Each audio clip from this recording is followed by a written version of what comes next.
안녕하십니까. 금융감독원 은행리스크 업무실 황태식입니다. 제가 먼저 매크로 변수에 따른 금융시장 변화와 금융사 리스크관리 방안이라는 주제로 시의적절한 주제로 이 자리에 서게 해주신 더베 관계자 여러분께 감사 말씀 드립니다. 현재 우리는 그 인플레이션이라는 그 거대한 그 블랙홀 같은 중력이 작용하는 그 행성 옆을 지나고 있는 상황입니다. 그러다 보니 제가 여기 서 있는 자리에서도 조금만 잘못하면 그 블랙홀 속으로 빠져들 수 있는 상황인지라 그 지금 제가 말씀드리는 여러분께 전달해 드리는 그 모든 견해는 금융감독원의 견해라기보다는 오직 저 개인적인 견해이고 지금 이 상황을 고민하는 그 직원의 뭐 외침 정도로 받아들여줬으면 좋겠습니다. 그러면 그리고 또 약간 목소리가 그 목감기로 인해서 조금 불편하더라도 좀 양해 부탁드립니다. 지금 이 순간 제가 이솝우화에 나오는 그 늑대를 외친 그 양치 같은 운명이 될 수도 있습니다. 즉 코로나 팬데믹 대응으로 그 국가 전반의 그 부채 수준이 그 높아진 상황에서 그 러시아 우크라이나 침공이 지속되면서 본격적인 그 전 세계적인 시스테믹 리스크 충격으로 현실화되고 있습니다. 정말 이번엔 리스크 관리, 이번엔 진짜입니다. 자, 목차를 간단히 말씀드리면 그 인트로에 대해서 최근 그 사태를 배경으로 한 인트로를 간단히 설명해 드리고, 그 다음에 영국발 금융불안이라든가 그 카카오톡 사태를 통해서 나타난 그 사태에 대한 통해서 나타난 그 네 가지 교훈에 대해서 좀 말씀드리고, 거기에 따른 시사점, 그리고 시간이 되면 보론을 말씀드리겠습니다. 자, 퍼펙트 스톰, 그 2000년 6월 30일 개봉된 영화입니다. 여기서 제가 이 영화의 한 포스터를 갖고 나온 이유는 그 날짜에 주목해 주셨으면 좋겠습니다. 91년 10월 31일 그 북쪽에서 발달 중이던 그 겨울 폭풍이 다음 날인 11월 1일 여름 태풍 허리케인을 만나서 새로운 퍼펙트 스톰을 형성해 벌어진 실제 사건을 배경으로 한 재난 영화입니다. 지금 저희가 서 있는 이 자리가 바로 그 시점과 거의 유사한 상황입니다. 코로나 팬데믹 대응으로 고부채 위험에 노출되어 있는 상태에서 그 러시아 우크라이나 침공에 따른 여파와 그 다음에 거의 모든 대륙에서 나타난 그 기후 재해로 인해서 그 사람들의 삶은 점점 해를 끼치고 있고, 그 다음에 생활비 위기가 초래하고 있다는 지금 전 세계적인 진단이 나오고 있는 상황입니다. 그리고 다음 주면 11월 1일에서 2일 사이에 그 미 FOMC가 또 다가오고 있는 상황입니다. 어쩌면 이것이 그 영화의 포스터의 한 장면처럼 시기적으로나 그 지금 상황으로나 많이 오버랩되는 부분이 있어서 한번 가져와 봤습니다. 그리고 Don't look up, 위를 보지 마. 지금 현재 미국의 중간선거가 6월 8일 날 그 중간선거가 있습니다. 지금 지구를 향해서 돌진하는 이 영화를 보시면 지구를 향해서 돌진하는 그 혜성의 존재를 아무리 경고해도 그 대통령과 그 정치인들은 그 중간선거를 앞두고 오직 지지율에만 관심을 갖고 그 어떠한 경고도 외면한 채 벌어지는 상황을 영화한 상황입니다. 근데 지금의 그 미국 상황을 너무나 잘 대변해주고 있는 상황이고, 러시아 우크라이나 침공에 따른 그 여파가 식량이나 에너지 그 위기로 인해서 그 가격이 급등하고, 이러한 영향이 전 세계적으로 워낙에 그 차등적으로 그 나라별로 다른 영향을 미치다 보니까는 그 국가들마다 그 입장에 따라서 분열되는 양상을 보이고 있는 사실상 이 본질을 외면한 어떠한 금리 정책을 하고 있는 상황이기도 합니다. 위를 보지 마. 지금 사실 전 세계가 어떻게 보면은 지금 이 지구에 닥치는 위기를 같이 협력해서 해야 될 상황임에도 불구하고 예, 어떻게 보면 외면하고 있는 상황이 아닌가 해서 가져와 봤습니다. 그리고 이 부분은 그 IMF에서 나온 그 최근 그 올해 그 평가 절하 그 미 달러 대비 평가 절하 현황을 보여주는 그래프입니다. 여기 보시면은 그 선진국이나 그 이머징 국가, 그 신흥국이나 거의 평가 절하된 수준은 거의 비슷하게 보일 겁니다. 그리고 선진국에서도 보면 일본, 그 다음에 그 영국, 그리고 본의 아니게 우리가 그 하반기 들어서 그 평가 절하가 좀 많이 되면서 저희가 1, 2, 3위를 평가 절하한 수준에 있는 상황입니다. 그리고 최근에 그 카카오톡 그 사태를 보면서 이러한 재해나 어떻게 보면은 지금 현재 사실상 그 러시아 우크라이나 침공 이후로 지금 사이버의 테러에 대한 리스크가 커지고 있는 상황입니다. 가령 어떠한 이런 이유로 인해서 만약에 시스템이 중단된다, 금융 시스템이 중단된다고 하면 중단이라는 이벤트, 여기서 포인트는 중단이라는 이벤트가 아니라 중단이 됐을 때 얼마만큼 빠르게 복구하느냐. 그것이 지금 현재 그 각 세계의 그 금융을 좌지우지하는 이 핵심 키워드입니다. 근데 만약에 이게 실질적으로는 뭐 어느 수준의 복구 수준을 가져야 되느냐. 금융회사는 거의 리얼타임 수준의 복구 수준을 역량을 갖춰야 된다는 겁니다. 그래서 어떻게 보면 이거는 많은 부분에 향후 핀테크나 그 빅테크 업체와의 제휴, 그리고 블록체인이나 여러 가지 클라우드 서비스나 다양한 금융 서비스가 도입됐을 때 많은 가절을 앉혀준 이벤트라고 보시면 되겠습니다. 그래서 최근 사태를 정리하면 그 영국발 금융 불안이 그 우리가 실질적으로 그 글로벌 긴축이라는 리스크가 이미 알려져 있는 그 시장 상황입니다. 하지만 히든 리스크가 이 세상을 가득 채우고 있다는 거. 이 부분이 리스크의 현재 사태를 가장 단적으로 설명해주는 그 상황이라고 이해하시면 되겠습니다. 우리가 영국이 갑자기 30년 국채 그 금리가 급등하면서 그 연기금이 과연 디폴트가 날 거라고는 아무도 그 사전에 그 긴축이 있을 거라는 걸 알 상태에서도 몰랐다는 것입니다. 결국에는 어느 곳곳에 숨겨져 있는 리스크로 가득 차 있다. 그 다음에 또 하나는 카카오톡 사태는 그 빅테크 기업의 심각한 운영 실패 사례다. 이거는 어떻게든 개선돼야 될 부분이라고 생각합니다. 자, 그러면 이 두 가지 사태를 통해서 우리가 네 가지 교훈을 한번 얻어볼 수 있습니다. 첫 번째는 우리가 너무나 비둘기에 중독된 고레버리지 경제 시스템을 갖고 있는 게 아니냐. 과거에 위기가 터지면 가장 먼저 하는 것이 어떻게 보면 돈을 풀어서 아니면 금리를 낮춰서 그 위기 해법으로 하면 대부분 이때까지 그 장기간의 해법으로 어떻게 보면 하나의 솔루션으로 거의 여겨져 왔습니다. 그래서 돈 풀면 해결되는 어떠한 상황이었는데 그러면 지금 뭐가 다르냐? 과거랑 뭐가 다르냐? 그러면 갑자기 시장이 각성이 일어났다는 겁니다. 이제 더 이상의 부채로 하면 그 나라는 아마 그 어떤 외국인 자금이라든가 여러 가지 어떤 인플레이션의 가속화에 노출되는 상황이 될 수가 있는 과거와 조금 다른 그러한 시장의 그 분위기가 있다는 그 전제가 과거와 많이 다릅니다. 옛날에는 양적 완화를 통해서 위기를 극복했다고 하면 지금은 그거가 할 수 없는 왜 할 수 없느냐? 시장이 각성이 일어났다고 보시면 되겠습니다. 그게 조금 어떤 고레버리지 시스템에서 나타나는 어떠한 현상이라고 이해하시면 되겠습니다. 여기 간단히 우리나라의 상황을 보시면 이건 IMF의 자료를 가져왔는데요.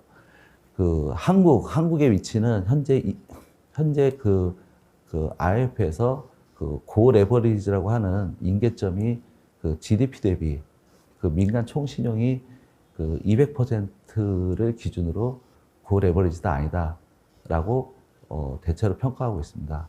그러면 여기 보시면은 많은 국가들이 현재 200%가 넘은 상황이고, 이러한 상황에서의 그 금리 인상은 상당한 그 충격으로 다가올 수밖에 없는 상황이고요. 그 다음에 그 신용 증가율, 그 신용 증가율을 보시면은 그 여타한 국가 대비 우리나라가 조금 더 그 세로축에 나타난 신용 증가율을 보시면 1년 전 대비 신용 증가율이 그 현재 우리나라 수준을 보시면 상당히 좀 다른 나라 대비 좀 많이 그 코로나 팬데믹을 대응하는 과정에서 좀 대출이 많이 일어났다라고 좀 보시면 되고, 여기서 민간 총신용이라고 하는 거는 그 기업과 가계의 그 대출과 그다음에 회사채, 그 채권, 그다음에 정부 웅자까지 포함한 개념으로 이해하시면 되겠습니다. 그리고 추이를 보시면 과거 그 팬데믹이 일어난 그 2020년 3월 말 그 이전까지는 200%를 넘지 않았습니다. 근데 그 팬데믹 이후에 대응하는 과정에서 200%를 넘어서면서 그 계속 증가세를 보이고 있는 게 지금 가장 큰 지금 난제에 빠져 있는 상황입니다. 여기 앞부분과 보시면 싱가포르나 캐나다 같은 경우는 그 우리나라보다 높은 수준에 있었지만 지금 계속 그 줄어들고 있는 상황인데, 그 우리나라 같은 경우는 조금 그 계속적으로 늘고 있어서 정책을 운영하는 데 있어서 정말 그 살얼음판을 걷고 있다라고 이해하시면 되겠습니다. 그리고 지금 그 히든 리스크, 정말 히든 리스크라고 하는 거는 스트레스 상황에서만 발생하는 그 숨겨진 리스크, 그 다음에 선형적으로 이해할 수 없는 비선형 리스크로 현재 가득 차 있다.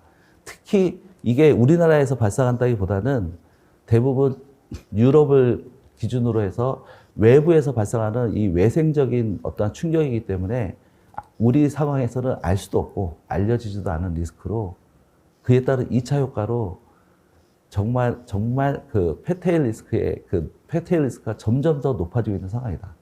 이 패테일 리스크가 높아진다는 얘기는 결국에는 자산시장에서 가격을 그 적정 수준으로 정하지 못하고 항상 불리한 방향으로 가격 책정을 하도록 강요받는 상황이라고 보시면 되겠습니다. 그리고 또 하나는 그 일시적 구제만, 현재 그 양적 완화라고 하는 거를 자칫 잘못하면 그 인플레이션하는 블랙홀에 빠질 수 있기 때문에 시장에서 그 각 나라가 양적 완화를 하는 경우에 바로 즉각적으로 반응하는 현상이 나타나기 때문에 지금 할 수 있는 정책 수단은 정말 당장 위험에 빠져 있는 그 상황에 그 일시적 처방만을 어떻게 보면 허용해주고 있는 어떤 분위기의 각성이 일어나고 있다라고 이해하시면은 지금 상황을 가장 잘 대변할 수 있을 것입니다. 그리고 이제 결국에는 현재 그 영국의 국채가 지금은 그 30년 국채를 기준으로 무제한 매입을 한 상황에서 어느 정도 일단락 됐지만, 만약에 이 상황에서 다시 30년 국채가 다시 급등한다면, 근데 이 30년 국채의 급등의 의미는 화폐의 신뢰와 직결적으로 연결되어 있는 부분입니다. 그래서 되게 중요합니다. 그래서 현재 모니터링하는 가장 큰 대표적인 변수 하나라고 본다면, 각국의 그 10년이 초과하는, 그러니까 미국의 30년 국채금리라든가, 그 영국의 30년 국채금리라든가, 이런 국채금리, 그러니까 초장기 국채금리의 갑작스러운 급등, 이거는 화폐의 위기와 거의 맞먹는 수준의 리스크라고 보시면 되겠습니다. 그리고 그 카카오톡에서 나타난 사태를 보면 정말 중요한 부분은 시스템 복원력에 대한 운영상의 복원력에 대한 강화가 절실하다라는 것을 이해할 수 있겠습니다. 지금 조만간 이제 우리나라는 전 세계적으로 홍수처럼 밀려들 그 새로운 기술을 기반으로 한, 예를 들면 뭐 클라우딩 금융 서비스라든가, 그다음에 뭐 블록체인이라든가 이제 엄청난 물결로 들어올 것인데, 이 경우에 이제 빅테크와의 제휴라든가 그 은행 스스로 단독으로 할 수 있는 부분이 많지가 않거든요. 이런 경우에 새로운 기술을 사용하는 과정에서 우리가 모르는 새로운 위험에 노출될 수가 있습니다. 그렇기 때문에 그러니까 불가피하게 운용에 대한 중단, 시스템 운영에 대한 중단은 발생할 수 있습니다. 다만 그런 일이 발생했을 때 얼마만큼 최대한 빠르게 복구시키느냐, 그것이 앞으로의 그 금융 시스템에서 가장 중요한 과제로 떠오르고 있고, 그러한 역할들을 은행들이 나서서 해줬을 때 이 또한 그 금융 시스템의 추가적인 안전장치를 마련해 주는 것이라고 이해하시면 될 것 같습니다. 그래서 사명감을 갖고 이 부분에 철저한 대비를 해주셨으면 합니다. 시사점입니다. 먼저 불확실성이 높아지는 상황에서 지금 가장 경계해야 될 단어 한 단위는 기대감입니다. 지금은 기대감, 투자자들의 이 잘못된 판단이 위기를 더 증폭시키고 있는 상황이라고 이해하시면 되겠습니다. 지금은 기대감을 형성할 때가 아니라 다가오는 위기 앞에서 겸손해지고 대비할 상황이라고 이해하셔야 될 것 같습니다.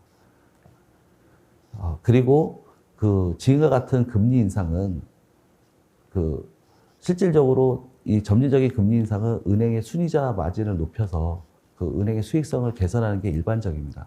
하지만 지금과 같은 이러한 상황은 오히려 신용 리스크가 악화되고 그 다음에 경제 전망을 더욱 어렵게 해서 금리 인상의 이점을 상쇄되는 그 상황에 노출돼 있다라고 이해하시면 될 것 같고, 그 다음에 최근에 나타난 낮은 수준의 부도율, 이러한 부도율들을 맹목적으로 예측에 그대로 사용하면 안 된다. 그거는 충분히 무슨 말씀을 제가 드리려고 하는지 충분히 이해하리라 생각합니다. 그리고 또 하나는 지금과 같은 외생제 충격이 강하게 작용할 때는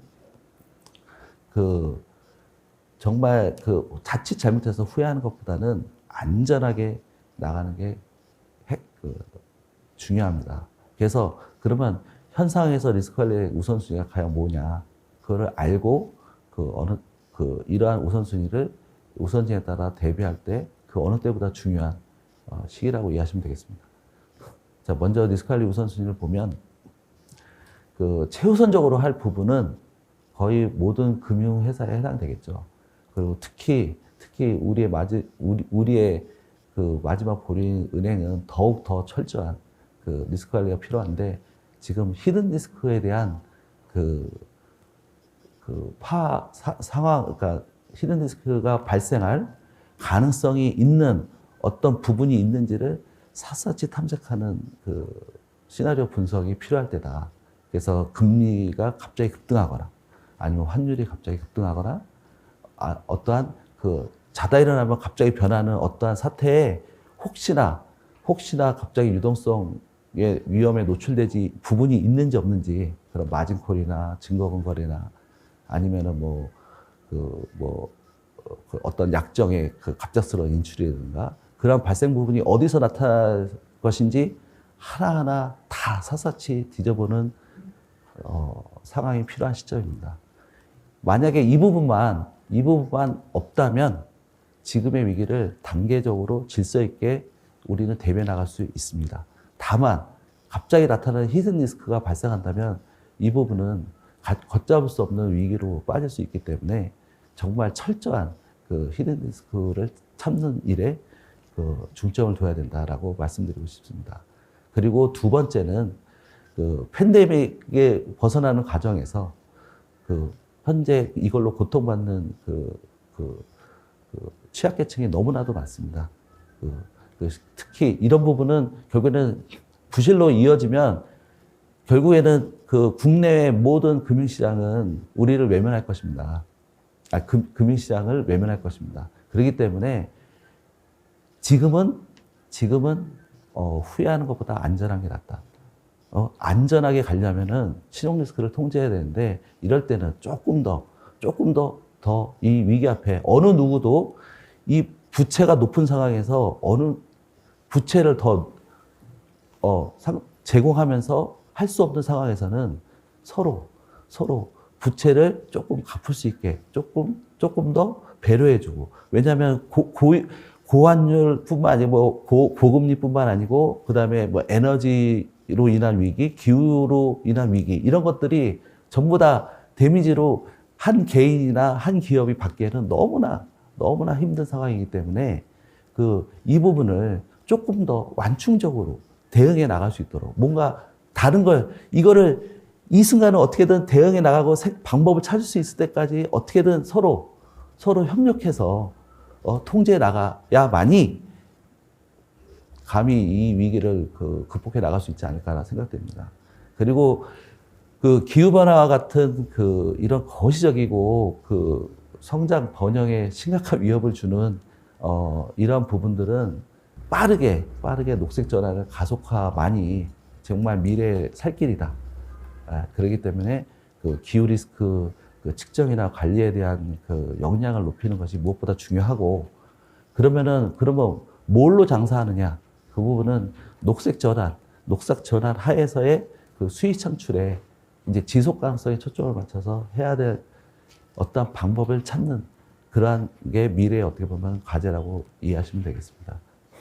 그리고 디지털 전략에 있어서는 아까 말씀드린 것처럼 정보통신 기술의 의존도가 높아지는 상황에서 특히 지금과 같이 지정학적 리스크가 높아지는 경우에는 최근에 여러분도 보시겠지만 노스트 스트림 1에 해당하는 파이프라인이 폭파되지 않았습니까?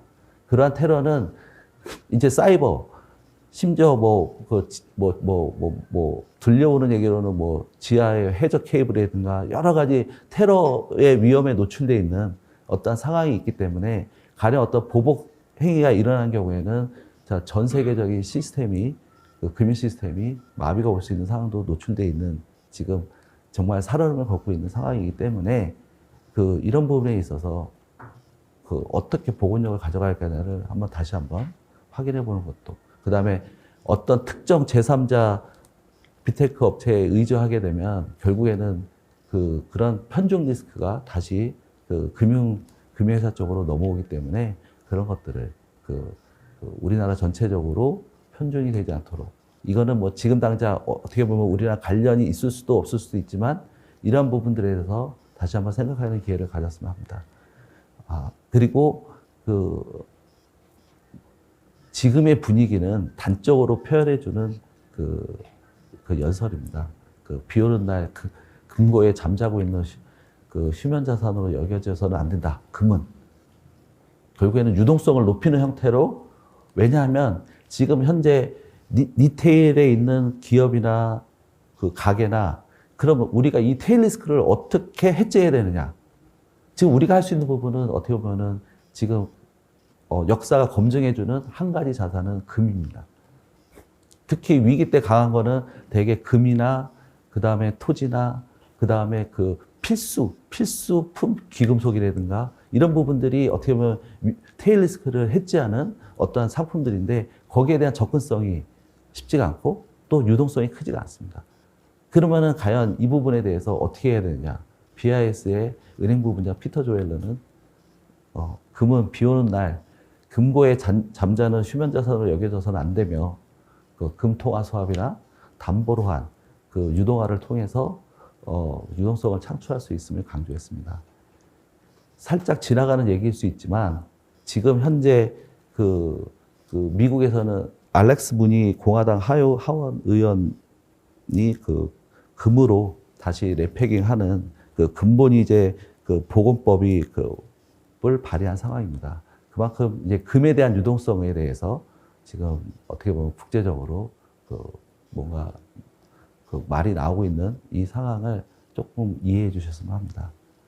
그리고 마지막으로 여기 보시면은 제가 세빙선을 그려놨습니다. 이거는 뭐냐면 지금 꽁꽁 얼어붙은 유동성이라고 하는 이 얼어붙은 시장에 과연 무엇이 아이스 브레이커 역할을 할 것이냐.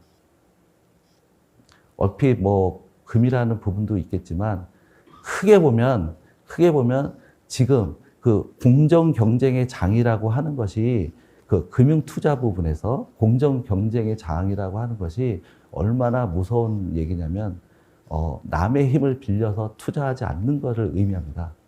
가령 공정경쟁을 하는데 남의 힘을 도움을 받으면 공정경쟁이 될 수 없거든요. 그 금융투자하는 데 있어서 남의 돈을 빌려서 하면 공정경쟁이 될 수 없다는 의미입니다.